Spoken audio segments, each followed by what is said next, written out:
অন্তর্বর্তী সরকারের প্রধান হিসেবে দায়িত্ব নেয়ার ৩ সপ্তাহ পর বিএনপির ভোট নিয়ে আলোচনার দাবির মধ্যে দেশের প্রধান রাজনৈতিক দলগুলোর সঙ্গে মতবিনিময়ে বসতে চলেছেন প্রধান উপদেষ্টা অধ্যাপক মোহাম্মদ ইউনূস। শনিবার বিকেল ৩টায় রাষ্ট্রীয় অতিথি ভবন যমুনায় এই মতবিনিময় শুরু হবে বলে উপদেষ্টা দপ্তরের একজন কর্মকর্তা জানিয়েছেন। ওই দিন রাত ৮টা পর্যন্ত টানা ৫ ঘন্টা মতবিনিময়ের কথা রয়েছে প্রধান উপদেষ্টার দৈনন্দিন সূচিতে।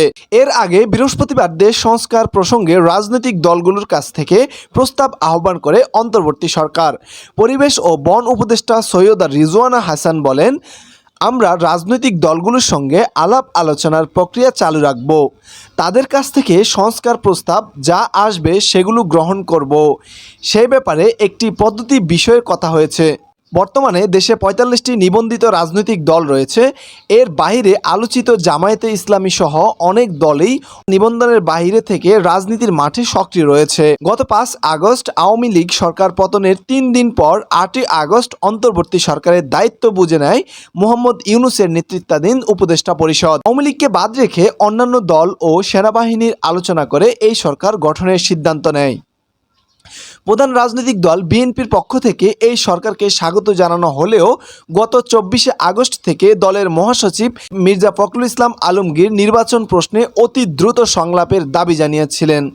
অন্তর্বর্তী সরকারের যে সংস্কারের কথা বলা হয়েছে সেই প্রসঙ্গে তিনি বলেন, অল্প কিছু মানুষের সংস্কারে তিনি বিশ্বাস করেন না। এরপর জাতির উদ্দেশ্যে ভাষণে ডক্টর মোহাম্মদ ইউনূস তার সরকারের যে কর্মপরিকল্পনা ঘোষণা করেছেন সেখানে নির্বাচন প্রশ্নে কোনো সুনির্দিষ্ট সময়সীমা দিচ্ছিল না।